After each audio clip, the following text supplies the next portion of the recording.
Okay, so we're going to get into the full ACES CG pipeline tutorial. Note, I have a comment section at the bottom if you guys feel that there's some improvements that need to be made to this, or opinions, or hey, I've worked in ACES before on a major motion picture, you don't know what you're doing, please put the comments below.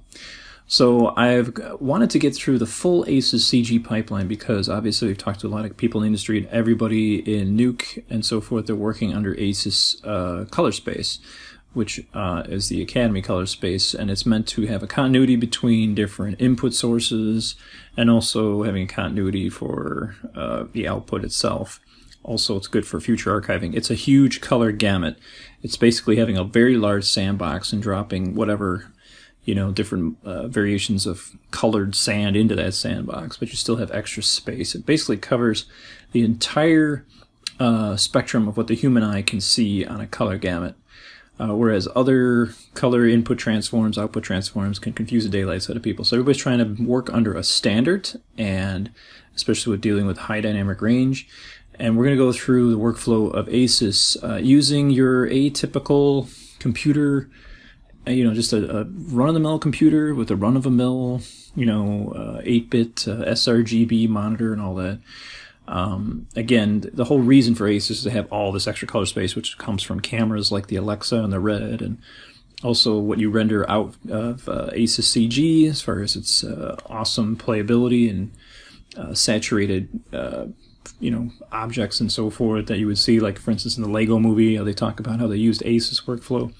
So I want to go through the workflow using Resolve, which again is not the greatest way to export stuff, but we're going to start with a comp inside of Resolve that is using a Blackmagic Pocket 4K footage, which again is only Rec. 709 footage. There's not a lot of color there in regards to the full spectrum, so we're going to stick with that.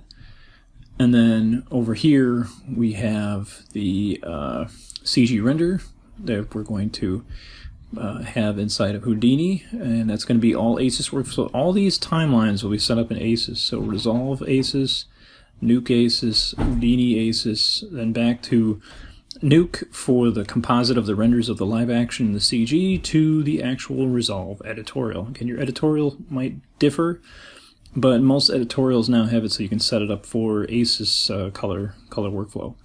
Why learn this? Well, for you average Joes, you don't really need to use this. You can use Resolve's color space. You can use, you know, regular color space, but it's just a good thing to learn for future. And I don't see any documentation or even videos or documentation on this. So to try my best, please put your opinions at the bottom. So here we are inside of Resolve, and I just want to show you the timeline. This was shot with the Blackmagic Pocket 4K at a very unique resolution, which is in their latest firmware update. And if I go to my project settings, you can see what exactly we have set up here. Okay, so what do we have set up here? Let's go back to the master settings here. I have a timeline that is set up to 4096 by 1712. Okay, so that's kind of like a widescreen aspect ratio. And you can see my video format for my playback is 4K, 2160, and so forth.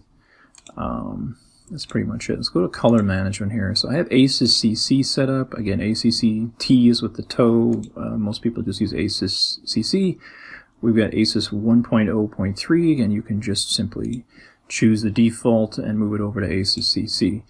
The ACES input transform, no input transforms. The ACES output device transform set to sRGB. I'm looking at this through an sRGB monitor, so if you're looking at it through a Rec. 709 monitor, you probably want to put this to Rec. 709. So with that said, we're going to go ahead and just kind of cancel that out. So here's the clip itself, and it's just my nephew, Matt, which is going to be a further project I'm working on right now, which is PG Bokeh, and we're going to have a drone over here to attack him, and he kind of freaks out and looks forward. So it's a simple rack focus project. And so what I did is you're going to come over here to your delivery, and we're going to render this out. Now remember, because we're working under ACES, our color space is ACES behind the scenes. So I'm going to take this clip, hit the letter I, hit the letter O, like that, and we're going to start to export this. So let me go ahead and show you how I've exported this file out. Remember, this is sRGB. Now, and the really dumb thing about Resolve is that it embeds it'll actually embed the sRGB viewer that we're looking through right now. So we need to actually make sure that's off. And the only way to do that, which is kind of dumb, but you got to go to Project Settings, and you got to go to your color management, and where it says ACES Output Device Transform. I want to show you what happens when you do this. You're going to take this and you're going to put it to No Output Transform, and then you're going to hit OK and hit Save. Okay, so now you're going to see basically ACES in its native look right here without any LUT attached to it. So it looks kind of gray and green and, you know, gross. So I usually do a image sequence here of EXRs because we're dealing with CG. So open EXR, RGB float with PIZ compression, and then here's my resolution, 49.6 by 1790, frame rate 24, and that's pretty much it. As far as the advanced settings, data level full, and I believe that's it. So you're going to do add to render queue, and I'm going to go ahead and render this, and then we're going to set up our scene inside of Nuke. So let's do that. Alright, so here we are inside of Nuke. I'm going to hit S for settings under the node graph, and this is our setup. We have switched this from Nuke color space to OCIO. We are choosing the ACES 1.03, and we are working under workspace of ACES CG. And our monitor, of course, is sRGB. So you can see the pull down at ACES is a little bit different here. If you're working under a P3 monitor, you want to have this on. If you're working on an HDR monitor, Rec 2020. If you're working under a Rec 709 HD TV, you want to have this on. So it'll look a little bit different. So you can see like right there. So I'm looking at this on a regular computer monitor, so it'll say sRGB ACES. All right. So with that said, you can notice that all 8-bit files are going to be converted in using the utility sRGB texture. This is what they tell you that you should be using in converting any sort of sRGB file, such as a PNG or a JPEG, and you're bringing it into this space. Remember, you're working in ACES space. So anyway, let's go ahead. This is kind of part of the tutorial, which I don't want to cover yet. But there it is. There's our scene. And you can see the color looks fine. Now let me show you the right node, okay, so that you can see what I had to do for this. Now some will say that the color space that we came from, okay, you might think is ACES CC, okay, but see how dark it is? For some reason I have to put this color space conversion, okay, to ACES 2165. So what's the difference between, say, ACES 2065 and ACES CG? Okay. For some reason, the color space here is just ACES 2065, which is a very large color space, which is basically the full spectrum of the human eye. So let me go ahead and just show you what that is, or I'll show it afterwards. But ACES CG is a little bit smaller color space. It doesn't hit too much of the greens compared to ACES, the full gamut, which is ACES 2195 and 2165, which I'll show you later. So that's pretty much it. So if I want to write this out, and again we'll get into this a little bit later here, but I have to, if I'm going to Houdini, you can use certain filters and so forth. And there's crazy scripting instructions on how to get all of your texture files to be in ACES space. Okay, but I just went ahead and converted them inside of Nuke. So you can see here, if I can show you, this is the diffuse pass of this drone, and I have it set over here so that the color space is default utility sRGB texture. Supposedly this is what you need to put it at. It might come off a little darker, but apparently that's it.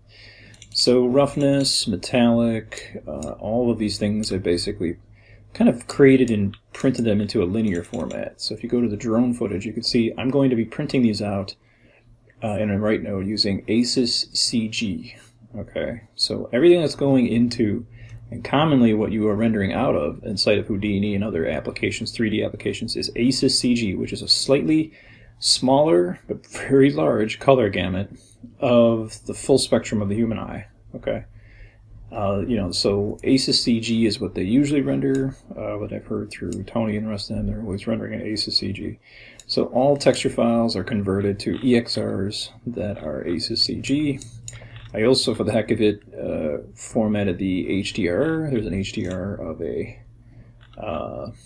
which is an HDR file I created of the location, because that'll be used to light the set. And I went ahead and brought that in, and this one I did just utility raw for the input incoming color space, because it was basically like a linear image. These of course are sRGBs, because they're all PNGs. And again, some of this might be wrong. I know there's certain files, like, oh, you have to keep the sRGB and all that. This is all new stuff, so just be aware of that. Alright, so I recorded that out as, again, all EXRs, everything coming in is going to be an EXR. Now I also took the plate shot, okay, which is currently in this kind of EXR format. Okay, for some reason I wanted to reformat it down a little lower in resolution, so I did 0.3. And then I just wrote it out with ACES CG. So when you do ACES CG or EXR, okay, you want to make sure that right ACES compliant EXRs is checkmarked on. Okay, so you can see I can turn it off, turn it back on, so that it's compliant, it's ACES color space. Okay, you'll notice that this color space is rather unique in the way that, or at least when you work in ACES, that if I put a gray node on this, it doesn't operate like the normal gray node inside of Nuke with the old color space, or color management, I should say. See how it's kind of like exposes up? I mean, it's a really interesting sort of like physically accurate way of increasing exposure and so forth. So that image sequence is a lot smaller, so we get quicker playback, and that's ready to go. And we're going to plug that inside of Houdini. So let's go ahead and jump into Houdini now. Before we jump into Houdini, you got to realize that we are basically, our footage, like I talked about before, was ACES 2165, which again is the full spectrum of the human eye and then some. Closing it up completely, that's the full thing. Now, because ACES itself, or usually CG that we see today in movies, doesn't get any higher than, say, PCI 3 or Rec 2020, okay, why would we want to render all this extra data here?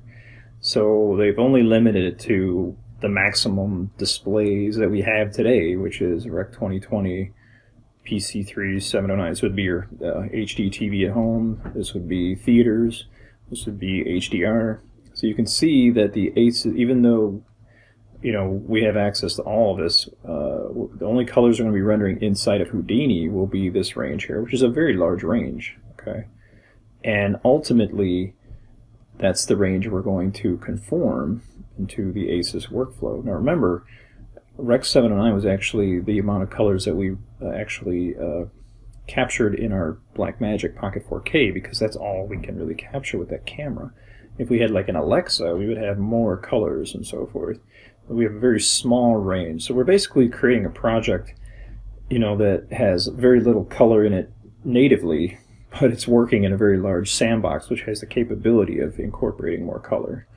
So it's kind of hard to explain, but again, it's just something we can go over. Alright, so this is my project into Houdini, and you can see we have a drone in there that kind of swings over to the side, and then I added my camera here. This camera was tracked into, the footage itself was tracked into and exported out from Nuke. So if you come over here and we take a look at our camera, there's my nephew, and I'm playing through the footage that is the 0.3 scaled down EXR. So you can see we can get a pretty fast live feedback with the real-time button pressed down here. So you can see he just looks over, he sees the drone, and he says, "Oh my gosh, they're here." So again, just a not very exciting scene, but it allows us to test out depth of field and bokeh, which is coming, by the way. Alright, so we have a drone, not much in here. We have the camera, we have another cam just to peruse around. And we have an environmental light. The environmental light has that HDRI plugged in. Again, this is the converted HDR to EXR via the color space. And that's in our scene there. If I go to the actual materials of our actual, here are those EXRs that were rendered with ACES space. There are ways of doing this inside of Houdini. There's conversions, there's filters that you can use, but I chose to do all of the conversions of the textures inside of Nuke beforehand. So you can do diffuse.exr for that, and then all these are set to linear. So I have the roughness map, metallic. As you know, certain maps are based on 0 to 1 values, and it gets kind of crazy at this point. Emission is the glow-in-the-dark areas and so forth. And that should be it. And then the bump and the normal. We've got the bump map in there, which is OpenGL version. Okay, so we've lit it, and if I go over here to my little 3D view eyeball, and I make sure that I'm looking through the camera and I'm locked to the camera, if I go over here to the background, you can see I've got that converted ACES workflow EXR sequence against it's the lower res form, okay, which is like 0.3 resolution because I don't want it to be full 4K. But that's playing through. These are all ACES prepared files. Now if I go to my render view, which is rendering based off of a, go back to my out, I have a mantra here. So let me show you the mantra. Just a simple mantra. No, we're not rendering inside of deep, although you can if you wish. So you can see if I come in here, this is our setup. I'm also rendering output, extra image planes, actual depth pass, and then emissive pass. That's all. Nothing too quick. And this isn't meant for its fanciness. If you want to do deep output, you could rename this an EXR sequence dot, hashtag that, EXR, and get some deep camera data if you wish. But we're not dealing with that right now. If you want to go full craziness. So again, I'm just rendering the frames in between, and if I go to my render view, I will come over here and render to my camera and hit the render button. It's important also that while I'm in my render view, back up here a little bit, while I'm in my render view, if you go over here to this guy right here, you can see I've also plugged in the image sequence, because you have to do it in two places, in the 3D mode and also in the render mode. So this is where the file name, I could just plug this in right here. Again, these are already ACES prepared files, so I can see the renders and so forth, and then of course I can come in here and look at my alpha, and I could also look at you can see here it says ACES sRGB. Now, how do you enact, currently if you just open up Houdini, you're never going to get this ACES workflow here, and you can find that if we go over here, let me turn this off, we go over here to the scene view, you can see if I take this and right click on it, you can see I have this option here for color correction, okay, which allows me to see ACES sRGB. So we're rendering an ACES CG, but we're looking at it through an sRGB monitor, okay. Again, you can put this to raw and see the default, ACES color space without any viewer LUT being put on. So in this case, I can go back to sRGB. And there you go. Again, depending on what you're looking at this through, if you're on a P3 computer, or you get a P3 display, you can go ahead and do that. If you have a Rec 2020 display or a Rec 709 display, you want to make sure that that's on. Okay. And the same thing here with the render view, you want to make sure this is set to whatever your monitor is. Okay. So at the end, what we do is we obviously render this out. So I'm coming to my mantra node here, and we can just render this out and get all frames. Again, this is rendering an ACES CG space, and from there we will be taking that into back into Nuke, so we can composite the two elements. So I have a link here to ACES setup. It tells you how to set up ACES in every different application. ACES setup in Houdini, for instance. It's pretty obvious. You just change the environment, your ENV file with some information. So just so you can see where I have mine at, it's Houdini 17.5. Under my C user mat documents for you folks working under PC, and then you have the Houdini environment file, which of course you can double click it and you can open up like you could use other forms, but I just added this little doohickey right here, OCIO, and this is where I have the downloaded files at. So I'll show you the link to where you can download these configs, and we're using ACES 10.03, so it's going to ask where on your computer you have this which you download off the website for ACES, and that'll direct it. So this is what you're working on, the latest ACES. So as ACES continues to get its standardization fixed as far as continuity of everybody, you're going to definitely have over here just your config.iso to wherever you have it. So it's a good little hint right there. Alright, so we're going to jump back into Nuke really quick, and this is just a quick comp we're going to do. So here's the original footage. You can just take a look right here. And again, with this original file, I'm using color space ACES 2095, and here is the renders that came from Houdini. They're unpre-multiplied, so we do have an alpha here, so just for the heck of it, I'll pre-multiply. Oops. I'll pre-multiply that CG. And here's our original, and hit M for merge. So I'll put B for background, A for top. There you go. Wow, we got CG in the shot. Nothing too fancy, right? Alright, so then we'll go ahead and write this out. So I'll use another write node here. And of course, we're going back into CG mode, right? So we're going back into Resolve with this, because we've got a finished CG comp. So we're going to choose EXR again.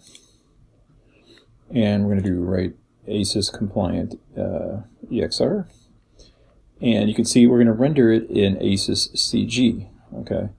Which is going to be different than the ACES that's currently inside of Resolve that we had before. So what I'll do is I'll go ahead and put this somewhere. So I'll put this on my just make a D drive and make a new folder, stuff, and there we go, FD whatever, and I'm going to go ahead and name it. Call it stuff dot. And I know there's another token for this, but I always use hashtag because I'm lazy. .exr. So you got to make sure the EXR is in there. We're rendering the ACES CG, so I'm going to go ahead and hit render 1 to 113. Hit OK. And now we're rendering out this sequence of the drone incorporated into the shot with my nephew. So next stop, we will make our way into back into Resolve with a full circle and put this into our shot inside of Resolve. So here we are back inside of Resolve, and as you can see we have our current LUT turned off for the export that we did. So we want to come back to our actual setup here. So I'm going to project settings. And we want to make sure that our output viewer LUT is set to whatever we're looking at. So again, if you're looking at this through P3 monitor, get some money on your hands, or if you're just like me, sRGB, so I'm going to put the sRGB and hit save. So now we're back to the original image, as you can see here. And now it's time to bring in the image itself. So I'm going to do file, I'm going to make sure I'm under edit mode here, and I'll go to file, import media. And you can see here, actually, you know what I'm going to do is, I'm going to come over here, and there's this little option here. We're going to go over to our media bin, and I'm going to find where I have this set up. So I'm going to go to my D drive, and here you see the FDFJ, and here's the image sequence. And I'll just go ahead and take that and bring that into my collection. Go back to my editorial here, and I have the setup, so I'm going to drag that in. And what I want you to notice is that look how warm this shot is. So what's the difference here? Well, this is basically the setup of ACES, our timeline setup for ACES, which is like the 2065 format or whatever. And this here is ACES CG. See how much warmer it is? This one's greener, so to speak. So this needs an input device transform, because we have to take the fact that this was rendered in ACES CG, which is a smaller compressed version than rendering a full spectrum of ACES, and we're going to convert that. So I'm going to right click it and you're going to see ACES input transform, and it's way at the bottom. It's off the screen here, but it's ACES CG. So you got to let the computer know that this is coming in as ACES CG, and then it's going to convert it to the regular ACES CC that's in there. So now you can see the color space is correct. If I take a look at the comparison between the two, see how it's the same exact color, except this time we have the drone in the shot with a very lame comp. There's no motion blur, nothing like that. So again, I'll just come over here, show you. Again, I'll just put my in point, out point here, and we can just kind of see this play through. And we probably have to cache this, obviously, because it's an EXR sequence, but we do have our drone in the shot. So it's not the greatest shot in the world, but that, ladies and gentlemen, is the ACES workflow. Now, I'm sure there's probably some things in here that are missed, or there's quicker shortcuts. Problem is, I can't find anybody that knows a lot about this. But this seems to be a good workflow that I found in case, you know, why would you use this? Do you have to use it? No, because remember, we started with the Blackmagic Pocket 4K. The actual color space was Rec 709. There's not a lot of colors there anyway. I am not going to movie theaters. I'm not archiving this for some future format. I'm never going to play this. You know, it's kind of a waste of time in the sense of, like, you know, it's like, oh, okay, I have this huge spectrum of colors, but my original format that I created here, okay, this here, okay, was a very limited range of color. So, you know, I could color correct this, you know, drone to have really big, you know, intense saturated greens that this color spectrum doesn't have, but that wouldn't make any sense, you know, as far as, like, you know, kind of matching them together. Again, this is a whole world that's in the Hollywood land, but it's coming, it's the future, so I figured I'd share it with you. Again, the PG bokeh tutorial is coming up next, where we actually do a depth of field exercise here with this drone and comp it in correctly. So that's it. I'll see you guys later.